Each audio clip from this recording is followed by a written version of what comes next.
TikTok reels जतासुकै फर्सीको मुन्टाको अचार एकदम भाइरल भइरहेको छ नि त। सो मलाई पनि ट्राई गर्न मन लागेर आज मैले बनाएको थिएँ। यस्तो मिठो हुँदो रहेछ नि साथीहरू। फर्सीको मुन्टा चाहिँ मलाई आलुसँग परपरी भुटेको चाहिँ एकदम मन पर्छ कि तरकारी खानको लागि। अनि मैले सोचिरहेको थिएँ यस्तो यो अचार पनि कसरी मिठो हुन्छ होला हो यस्तो फर्सीको मुन्टाको भनेर सोच्दै सोच्दै आज बनाउँछु जे होला होला भनेर मैले बनाएको थिएँ कि मलाई घरतिरबाट मेरो अमाजु दिजुले तामा र यो फर्सीको मुन्टा पठाइदिनु भएको थियो कि। अनि यो देख्दा बित्तिकै मलाई त अचार गर्न मन लागिहाल्यो। अनि मैले बनाउन सुरु गरिहालेँ है साथी। खाना जति मिठो हुन्छ नि है यो केलाउनु त यस्तो गाह्रो लाग्छ हो। मलाई त कस्तो झ्याउ लागि पनि केलाइरहेको थिएँ। कहिलेदेखि बनाउँछु भनेर सोचिरहेको थिएँ तर बल्ल आज जुरेको हो कि यो अचार गराउनको लागि। मुन्टाहरूलाई पटाकपुटुक भाँचेर अनि पखालेँ कि यसमा फेरि किरिङ किरिङ लाग्छ कि राम्रोसँग नपखालिदिने भने। अनि सो बेसरी पखालेँ मैले। आलुहरू सबै चिम्टिसकेको थिएँ कि साथीहरू। सो अलिकति आलुलाई रोजेर बोइल गरेँ। कति सधैँ फ्राई गरेर खाने कि कहिले कहिले अचार सचार गरेर खाँदा पनि यस्तो मिठो हुँदो रहेछ यो फर्सीको मुन्टा। यो खाना सुरु चाहिँ कसले गरे होला कि मैले त कहिले पनि खाएकै थिएन। यो चाहिँ मेरो फर्स्ट एक्सपिरियन्स हो यो मुन्टाको अचार। अनि भिडियोहरूमा चाहिँ मैले यो फर्सीको मुन्टालाई बोइल गरेर अचार गराएको देखिरहेको थिएँ कि त्यो चाहिँ मलाई बनाउनु मन लागेन है साथीहरू। मैले चाहिँ परपरी तेलमै भुटेँ कि मुन्टाहरूलाई पहिला। अचारमा लगाउने छोपको लागि अलिकति भाङ्गो भुटेर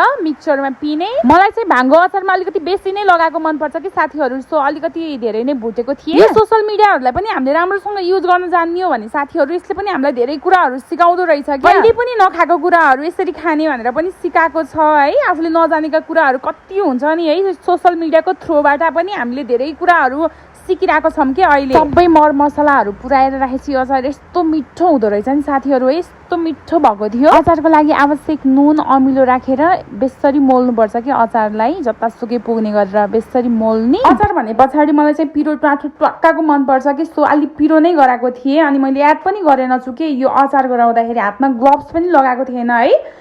यस्तो हात पोलिरहेको थियो नि पछाडि मेरो। भिडियो क्वालिटीको लागि लाइटिङले पनि यस्तो रोल खेल्छ नि साथीहरू। यो अचारको यस्तो राम्रो कलर देखिरहेको थियो नि बट भिडियोमा त्यस्तो राम्रो आएको थिएन कि। सो मैले यो प्लेटै चेन्ज गरेको थिएँ। भिडियोमा चाहिँ जस्तो देखिए तापनि यस्तो मिठो भएको थियो यो अचार। अनि फेरि यता म आएर यो तामा पकाएको भए नि हुन्थ्यो नि भोलि त तितो हुन्छ भनेर भन्दै हुनुहुन्थ्यो। अनि मैले फकाउँदै हुन्छ भोलि पकाऊँ ल भनेर अलिकति अचार लाउनु त चाख्नु कस्तो भएको छ भनेर चाख्न दिएको त कस्तो मिठो भयो नि भनेर भन्दै हुनुहुन्थ्यो।